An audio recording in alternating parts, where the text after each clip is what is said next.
Hey, everybody, welcome back to another episode of the Throughlines podcast. Today, Josh and I are talking about the short film that just came out recently, Forevergreen, nominated for Oscars. Super, super good, and it has a great theme, great message, and so we're just going to talk through that and see these themes of Christ, of sin, of redemption, and all these great things. So join us for another episode of the Throughlines podcast right now.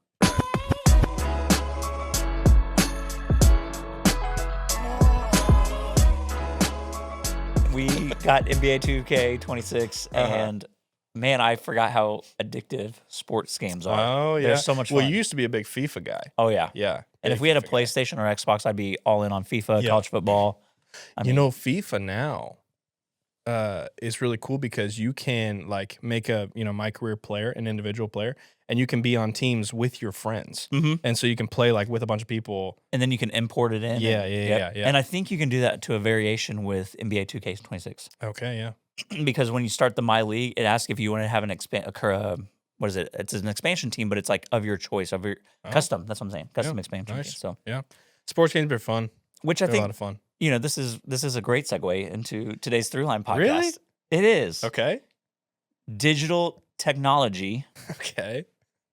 And movies are digital. Okay, yeah. That's an awful segue. Zach, we really needed you to jump in on that one for us. I got nothing for you this time. No, I will say I am excited about today's because it came as a high recommendation from you and Zach for us to talk about this particular movie that we're going to be talking about. Movie review day. Yeah. You and Zach are both huge movie fans. Right, of course. And so, As we are. However, I'm the only one who had... Well, Zach just watched it last night for the first time. So he hadn't seen it before last night. That's true. I said, you got to watch this before we record so you can have some little tasty tidbits. So I'm expecting something from you, Zach. Okay. It's not a full movie. This is going to be interesting because the last movie we talked about was like 3 hours long. Silence. We would highly recommend you watch it and go see our review of it. Free on YouTube. Also free on YouTube is this short film. It's 13 minutes long. It's called Forevergreen. Which, if you know my attention span, that is a perfect length of time. Right in the sweet spot, 13 minutes. Yeah. Anybody can go watch this. Like if you haven't watched it, if you haven't seen it, which my assumption is you haven't because it's not like huge, go watch it like right now because it takes 13 minutes. So if you're going to sit down and listen to this podcast or watch this podcast, you have time to go watch a 13 minute We'll link to it movie. in the comments. We'll link to Perfect. it. Thank you, Zachary. So it's great. Go watch it. So today we're talking about Forevergreen, and so let's just kind of set up what is Forevergreen. You already said 13-minute movie, but like, what's some of the background of it? Let's talk through that. Let's talk about some of the themes where we see them in Scripture, and then why we think people should maybe watch it. Okay, so Forevergreen is it's a short film, animated short film around a bear. Main character is a bear, and essentially it's a really cool story, kind of how it got made. It's a bunch of just Christian artists who got together over the course of like 6 or 8 years or something like that, and slowly pieced together this film. And it was very intentional, and they had a very specific purpose in doing this. And you can see that purpose and that intention throughout the course of the. I feel weird calling it a movie because it is a short film, but it's not a movie. It's 13 minutes long. You know what I mean? Yeah, and I mean it was nominated for short film. At the Oscars. So yes. So it did get an Oscar nomination. It's gotten a ton of awards. Yeah. Unfortunately, did not win the Oscar. I forget what did win the Oscar for short film. Zach, do you know? I can check that for you. Zach will check. But it didn't win the Oscar. Probably too Christian for the Oscars, but that's fair. But it really, I think it should have won because it's such a phenomenal story. So well, and I think one of the things you bring up, and it's something that we've hit on within this podcast even multiple times, is just this collaboration and this creation role, and how when Christ followers are leaning into God-given gifts, talents, abilities, when they're leaning into the community of faith, rooted in Jesus as the cornerstone of it all. I mean, just some amazing stories that point to the greater story. And we'll probably dive into that a little bit, but I think the film is just an incredible reminder of ways in which Christ followers can create, utilizing technology, mediums of today, really to honor God and to continue to advance the gospel message. Yeah, and we've had episodes about what it looks like to honor God with your art and with art, but this is just an example of that. is because I mean silence. It's interesting. Scorsese is a Catholic believer. But some of those actors and stuff, they weren't necessarily believers, Yeah. but it is a Christian themes. But this one is explicitly created by Christians, with a specific message that they wanted to portray. And so this is a cool way that people use their art and did it very, very well to portray a message to the world. And what's cool about it is that it did get to the level of an Oscar nomination, like that, which is super cool. You not many short films get nominated for an Oscar. 5. It is 5 every year. Yeah, 5. I didn't want to sound like an idiot and say 5 if that was wrong, but that's what I was thinking. So the fact that they got to that level is so huge. Did you find who won, Zach? Yeah, a short film called "The Girl Who Cried Pearls." That's right, and that one I didn't watch that one, but it looked interesting. The art style, which Forevergreen has a very unique art style. It's this kind of multimedia, kind of blends some different things. And there's some videos you can watch on how they created it. I'm sure Zach will be splicing some little clips in throughout the. Oh yeah, there's a clip right there. Here's a clip. But the art is just phenomenal. It's phenomenally well done. Yeah. And it's because they took time. We have a message we want to portray, but we're not going to just do it halfway. We're gonna put our heart and soul into what we're doing, so that the message is maybe better received by people because of the good art. And that's exactly what happened. Well, and I think this is where, so after watching it, because you're the one that sent it to me, I watched it, and you look in, Brett McCracken is very much the Gospel Coalition. He's a writer, he's a blogger, he's a movie reviewer, and he actually had an interview on the Gospel Coalition's website where he sits down with the creators, and they kind of just talk through this process. I think that's where I found out about it originally. Is it? Okay. It was through that, yeah. Because they linked the actual movie in there, and or its film in there, and I think it's just a really good way. See, I know you too, man. But I think it's a really good way to see this intentional, thought out process, because I think as we talk about Christ as the through line in every episode of this podcast, one of the things we're seeing with this film is the intention and the heart and the soul behind it, that's pointing to not even their story, but to the greater story. That's pointing to not even and it's interesting, you mentioned the bear as the main character. I was actually thinking the tree is. Yeah. So that's an interesting dialogue even to consider within this frame. Yeah. Well, yeah, we can talk about that. So should we just give like a little let's give a little bit of a synopsis of what's taking place. So we start out on a little baby bear, bear cub, and he is hungry. He doesn't have any food. We don't see a mama bear anywhere in sight, so he's kind of by himself. And essentially what happens is a tree, a benevolent tree, kind of brings him in and helps him out and gives him some food, gives him a little pine cone stuff, for food, and they build a relationship. And he kind of helps him grow up. And if you're a literalist, it's okay if there's a bear and a tree that are portraying human-like characteristics. It's okay. Totally. Enjoy it. Don't critique that. Yeah. The tree has like a face and uses arms and stuff like that. So, but then you have the relationship grows, and the tree is kind of teaching the bear how to do things, how the world works.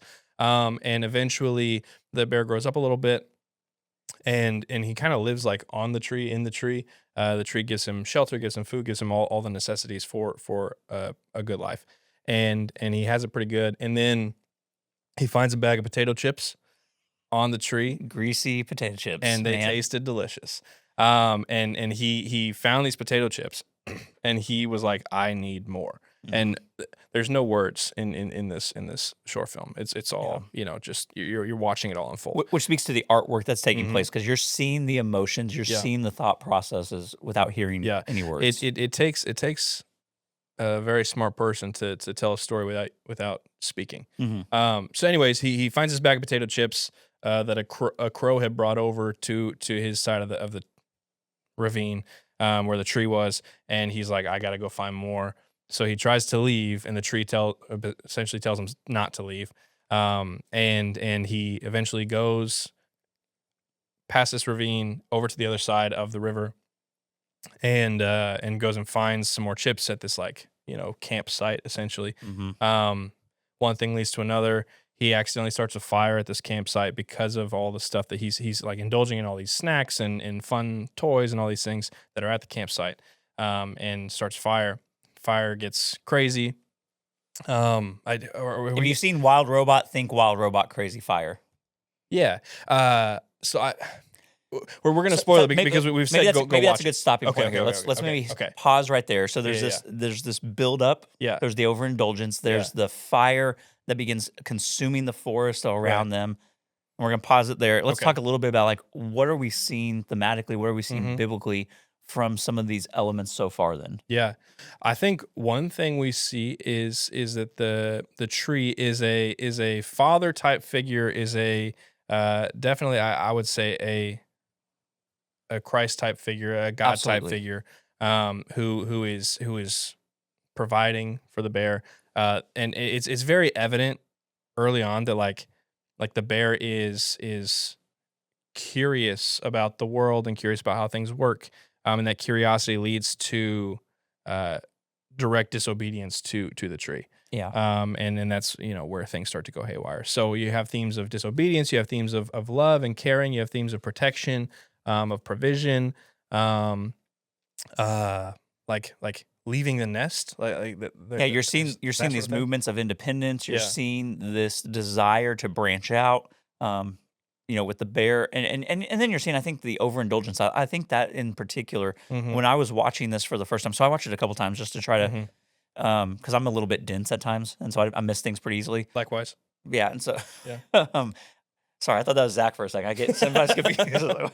Do we sound alike? No, we don't. Okay. I just get confused and distracted. Okay. But so I watched it a couple times, and like one of the things that I think with that overindulgence to me that stood out is just how often we see that within Christendom. And we could talk about the culture, we could talk about the world, but I think that there's a deeper theme of disobedience behind the overindulgence.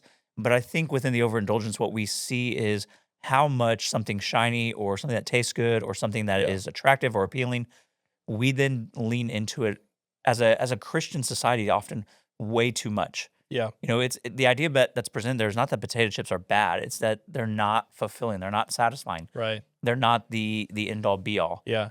And then it leads into this ruinous pattern. Yeah. That ultimately then sparks even greater issues within the film. Right. They taste good for a little bit, but then you're like, well, I gotta get more. And there's so many things in life that operate in that way. Whatever sort of addictions or and a lot of things can turn into addictions. So, but like it is very kind of addiction type language, or just sin in general. I think that there's a lot of correlation to the Genesis story, where you have this tree who has set these rules in place and said, "I'm going to give you a good, beautiful life if you abide by these rules. If you eat from the pine cones, you stay kind of in this zone. You don't do anything too crazy." And even early on, the big tree helps the bear to plant a new tree. And so there's all this like beautiful life happening, and what started as something that was pretty innocent, of the bear just found the potato chips like on, near where the tree was. Yeah. It was on the tree, but he just found them and innocently was curious and trying to figure out more about it. Ate them, was like, man, these are really good. I got to go find more. And then whenever the tree says, no, don't do this, he continues to say, I know what I want. I know what I need, and I'm going to go try and find this. And so it's very, very similar to the story in Genesis 2 and 3, where, Adam and Eve, they are told to do something or told not to do something. And then there's this innocent enough on their part conversation with the snake, or the serpent, where the serpent tells them these things, and they have an opportunity to continue to lean into what the tree has said, or an opportunity to go and indulge in what they want to do. And so there's a lot of those themes in there as well. Yeah, and were you gonna say something, Zach? Not yet. No. Man, I feel like I'm building you up so much here. Zach, you got to say something. Well, I do have something to say. I say guess. It, man. I think it's important to recognize that also the potato chips and the toys, like you were talking about, they're also represented as trash. Like they're like things left behind. It's like the style and like even like how it gets darker when you get to the other side. Like I think that's an interesting detail. That Definitely. it's trash that we're so like enamored with and curious with is just trash. That's a really good point as well. That it's not, it doesn't look glamorous, but because maybe it's new or it's exciting or it tastes good in the moment, then it is exciting to him, or that it is something that he wants. And that's a great point, actually. Well, and I think we see the Genesis story there. I thought of Galatians 5, where we see this waging war against spirit and flesh. I think of, 1 Peter and the call to holiness. And so for like the Christ follower watching this, as the bear is acting out in disobedience, I think it's a great opportunity to be reminded of, what is it that I'm feeding? Am I feeding the flesh or am I feeding the spirit? Am I walking in step with the ways of this world? Am I walking in step with the ways of the spirit? And Galatians 5 just kind of laying that out for us. For me, like seeing the bear, and I think, Zach, that's a really like minute detail that can easily be overlooked. But like oftentimes it's not glamorous. It's just there. And we tend to go towards that which we've had a small taste of versus leaning into, Galatians 5:16, walk by the Spirit. You won't gratify the desires of the flesh. And so for the Christ follower, like we're seeing lived out, I think, within this short story, what does it mean for us to be faithful, to pursue holiness? And ultimately, like one of the themes there, I think, is like, what does it look like to put to death the things that are disobedient to God's word in order to walk in the fullness of life? Yeah. And I think also at the same time, it's also talking about that full life and what it looks like to live that full life. Scripture almost exclusively uses plant language on what a full life is, on what a life following Christ is. And so I don't think it's any accident that it is a tree, that is kind of that God figure. Like you think of Psalm 1, blessed is the man who walks not in the counsel of the wicked, nor stands in the way of sinners, nor sits in the seat of scoffers, but his delight is in the law of the Lord, and on his law he meditates day and night. He's like a tree planted by streams of water that yields its fruit in season, and its leaf does not wither. And all that he does, he prospers. And so the righteous is like a tree planted by streams of water, and you also have Jesus in John 15 saying, "I'm a true vine." Like all of this language, it's very interesting. I think it was maybe John Mark Comer that said that, but when I heard that for the first time, I was like, man, that's true. Like most of the discipleship type language or the analogies are like all plants. Yeah, and we tend to want to like dumb that down and just say, well, they were mostly an agrarian. Sure. So, and maybe there's some truth to that, but like the word is everlasting. The word endures forever, Peter says. And so if that's the case, we should see this connection with God's creation and the language that he's using. And I think this is where the film does a great job of that. In the buildup, you're seeing, I like what you said, that theme of provision and where the tree is providing and directing and guiding. And it's the bear's flourishing. Yeah. All around. And not just as the bear flourishing, but you seem to see that the forest around is flourishing. Yeah. The planting of the other tree. Like there's this goodness of life that is taking place. We then hit potato chips, which, let's just be honest, that's a guilty pleasure probably for all of us. I mean, oh yeah, dude. I mean, that's just, I love potato chips. The bear gets one bag, and then you got a second bag, then you got them. Next thing you know, Miss you're Vicky's couch potato. Literally. Oh my gosh, Miss Vicky's now has a new spicy dill pickle flavor. Have you had it yet? I've not, but spicy dude. jalapeno is my jam from the Miss spicy Vicky's. dill pickle is heavenly. Zach, have you tried it? No, but I have a new Miss Vicky's chip as well. Oh yeah, it's called aged cheddar and black pepper, and Oh. it's quite decadent. It's very good. And so give it a try. So we see within, I think, the film, like the temptation of the bear is really the temptation of us to keep going, keep eating, keep doing your own thing, and then you hit it. Yeah, fire breaks out. What's kind of then laying out for the last few minutes of this short film? Yeah, so if you haven't seen it, go watch it now so that we're not spoiling the end of the story. But it I mean, probably what you would expect. So if you're familiar with the Christian story, yeah, where the bear goes, he goes across a big ravine, and gets to the other side and like climbs down and climbs back up, and there's like a river in between. And the tree's on one side of the ravine, and the bear's on the other side of the ravine where he starts the fire. Well, this forest... Because the tree can't move, obviously. It's rooted in the ground. Right. The tree doesn't have legs. They didn't go that far. It's not like an ant. So good reference. So thank you. The tree's on one side, and the bear's on the other side. and this fire breaks out, and so the bear's freaking out because he's really never struggled with something like this before. He doesn't really know what to do, so he runs back towards the edge of the ravine, on like this cliff, and he's still holding on to he as he's running away, he grabs onto all this junk. He still wants to hold on to it. He still wants to keep it, and so he's like running, on 2 feet, which probably wouldn't be It's okay. It's okay. but it's animated. It's a cartoon. So he's grabbing like all these chips and toys and all these things from the campsite, wanting to hold on to them, wanting to keep them close. And he gets to the cliff, and he has this moment where he's stuck and he doesn't know what to do, and he's still holding on to the stuff. And then you see the tree from the other side, and it's a pretty wide ravine. Yeah. The tree from the other side, a very tall tree from the other side, is looking at him and is like nervous. He's like trying to move, but he can't because he doesn't have legs. He's trying to get over there, but he can't quite get there. And eventually, the tree sacrifices himself and falls over across the ravine. And he's trying to, with one of his branches, he's trying to reach out to grab the bear. Who by the way, I don't know if we ever said this, is now grown up. Yeah. Is now, not a cub anymore. Past the age of accountability. We can get on that on a different episode topic. That's funny. So he reaches out to help the bear up, but the bear's still holding on to his junk. He's still holding on to his chips and his toys and all these things. And he has to make a decision, to be saved. He needs to let go of his junk. He needs to drop all his stuff so that he can grab onto the tree and get across the other side. And then he gets across. The tree falls into the ravine.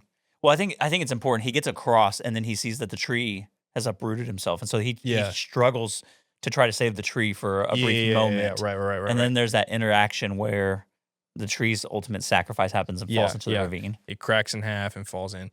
And it's a brutal moment, especially. I think it's more brutal for a believer who knows what Jesus did. Because it's clearly a Christ figure. It's like a 1-to-1 ratio, kind of a thing. But that's what makes it so good, is that it's reflecting the true story. But tree falls, bear is beside himself. He goes down into the wreckage of he goes back down into the river after the fire's all settled. He goes back down to the river and kind of finds the remains of the tree, for lack of a better word, and he finds. We didn't talk about the pine cone stuffy. The pine cone stuffed animal that the tree had made him when he was a cub. He finds that down in the wreckage and takes it back up with him. They use it as like a connection to the tree. Yeah, there's the symbolism of the kernel of new life. And I guess I don't know how these trees work with pine cones. Like pine cones are essentially the seed. Is that how that works?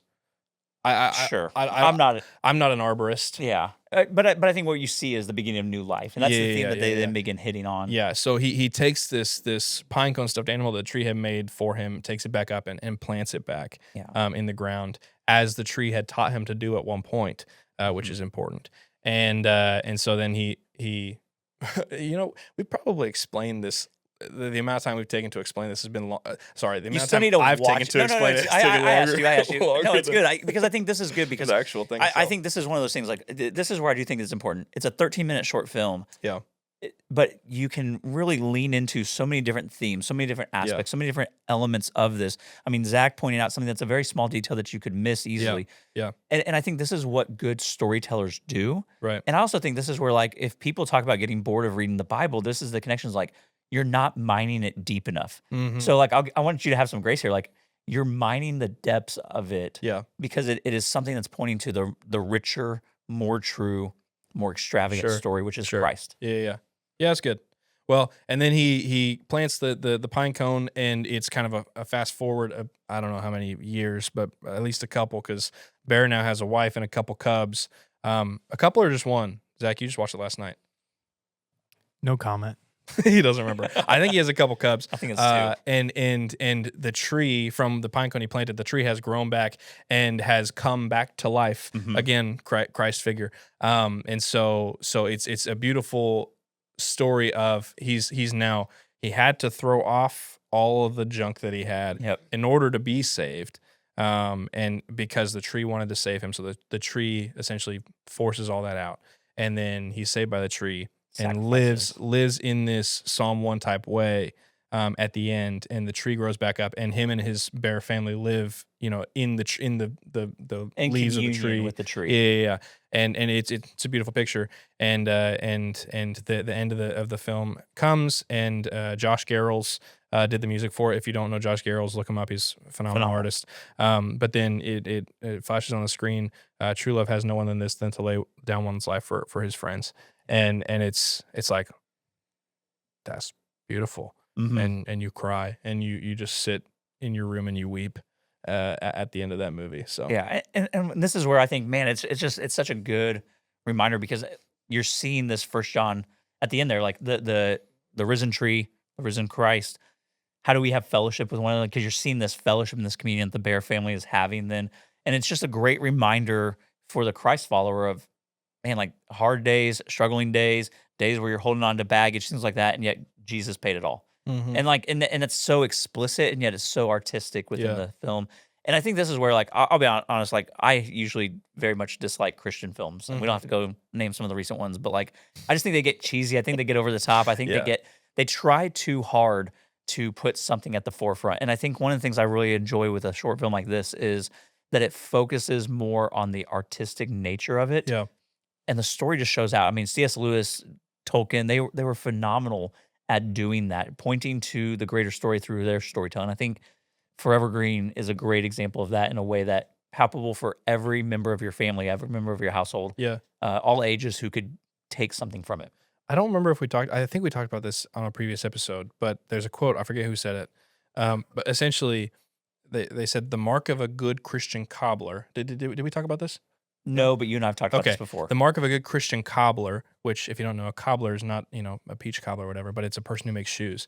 The mark of a good, or the mark of a Christian cobbler is not a person who puts crosses into their shoes, but a person who makes very good shoes. Mhm. And that's what I think happened in this short film. It's like, hey, we're not going to bombard you with the message of Christ, because the message of Christ is woven throughout, and anybody who is open to it will see it and will Agreed. understand it. And then you give the little nod at the end of the verse, and that then maybe sparks some curiosity. But just showing anybody, especially I think in the West, understands what's going on. Yes. Like it's not so overt, but it's trusting the viewer to be smart and understand what's going on, rather than just like bombarding you with all this stuff that is maybe obvious. It's making shoes that are very, very good Mhm. in a way that honors Christ. And so they made a film that's very, very good in a way that honors Christ. And then at the end, they gave the little nod, and I think it was beautifully done. Well, I think it's like one of those little pictures that you had as a kid where you would connect the dots Mm-hmm. and it would ultimately form a bigger image. Yeah. And I think that's the thing that they're doing. They're not showing you the image up front, Yeah. but they're connecting dots all along the way that Yeah. ultimately, when you get to it and you step back and you look at it, you're seeing the risen Christ. You're seeing the Right. victorious Christ. You're seeing through every kind of up and down and, the baggage of the bear, the disobedience and Mhm. the sacrifice.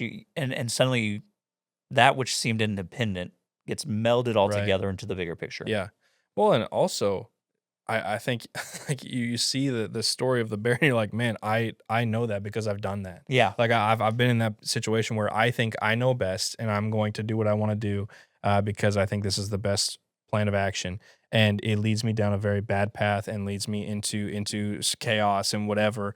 And I need to come back to whatever it is. And I think what's cool about it is that because we see ourselves in the bear, I think there would be a lot of people who, Oscar fanatics like Zach, who maybe aren't believers, Mhm. who will watch all this stuff.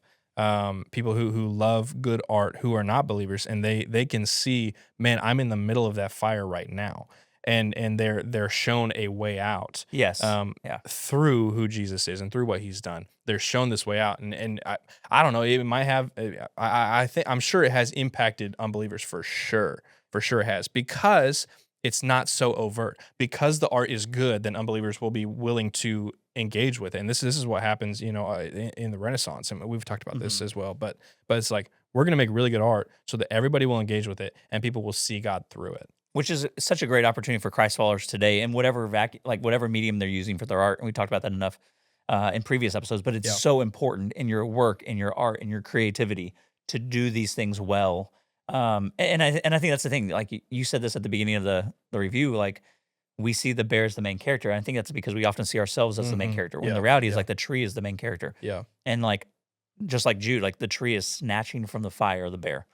And so this is where I think for the Christ follower, like it's very clear to see where Christ is the through line. The question then is, what do I do with a film like this? Mm. And I think this is where obviously you can share it, you can have discussions with that with like believers and unbelievers alike.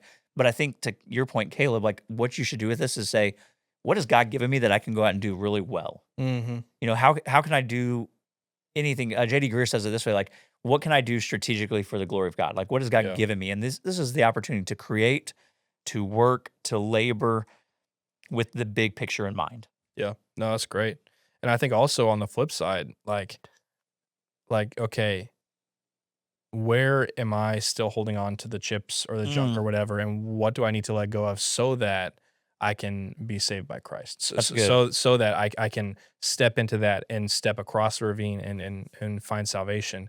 Like what am I still holding on to that seems good, but is actually, like Zach said, trash. It's just junk. Yeah. And it may not even be something that we find like inherently sinful.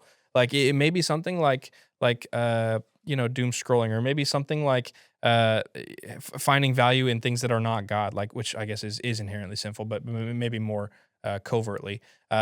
Video games like 2K26. Yeah, Like, the time spent on things. Yeah, exactly. Like what do There's I? our full circle segue there. It took a while to get there, but we got there. So like, what do I need to drop? What do I need to get rid of so that I can grab the hand and walk across? That's good. So maybe ask as a final question as we're landing in plane, any closing thoughts as like on the review of the movie itself? Yeah. We're all rating it highly, I'm assuming. But like any closing thoughts that you would say would be a good action step for someone after this? I don't think I logged it on Letterboxd. I need to do that. I need to log it on Letterboxd. Sorry, what did you say? No, that's a great action point. So if you are a movie fan, you know, the ability to not only share it but to vote or to log it to kind of see Rate it it highly. accessibly. Yeah, moving forward. The day I saw it for the first time, I want to say it was a Tuesday. I sent it to like all my family and like some buddies, and I said, "You need to watch this. Take 15 minutes because it's 15 minutes." And then that Thursday, I made my small group watch it. I sent it to all the young adults. Like I was just sending it to everybody because I think it's very, very impactful. But I think to give it good reviews so that more people will see it. I think that's a big deal. Zach, what about you? Anything that you would say is like next steps for someone to take with after watching this or to consider?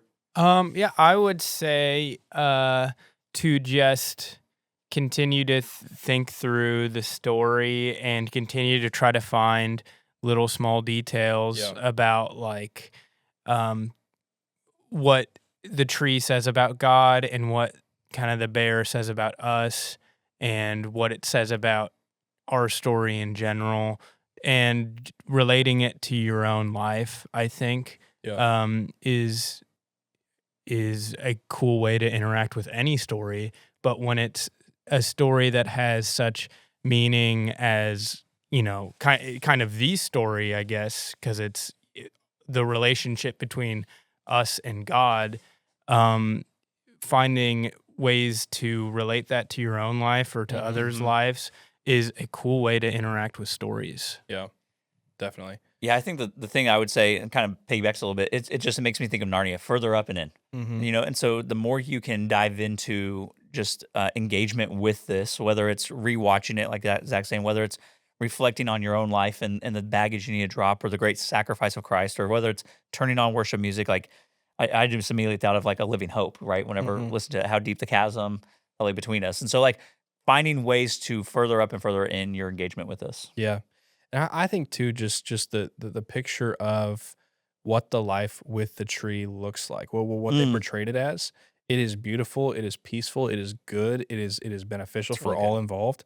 It's that Psalm 1 life. It's being a tree planted by streams of water, where you never go thirsty. You never need for anything. And I think it's easier said than done to say live in that, Yeah. but live in it, like That's good. live right next to the tree. They live in the tree, and I think that's also like abiding type language, is John 15 type language. I think there's a lot more intentionality with this than I think you even see. And I've seen the movie film like 4 times. I've seen it 4 or 5 times, and because I just keep showing people. But seeing just the beauty of what that life looks like. They're relaxed, they're warm, the sun's beating down on them. They have all the food they can need with these pine cones, and like it's just a beautiful thing. And seeing that he had this life that he wanted, that he thought was good, that led him down a very bad path, and the life that he truly needed all along was what he had originally with the tree, with God, with Christ, and abiding in him. So Yeah. live in the tree. So if you're a Christ follower, live in the tree, abide in Christ. If you're not a Christ follower, just know like the good life, the full life, the only life is found in Jesus Christ as personal Yeah. Lord and Savior. And so go watch the film. You will not regret it. Thanks for joining us on this episode of the Throughlines podcast.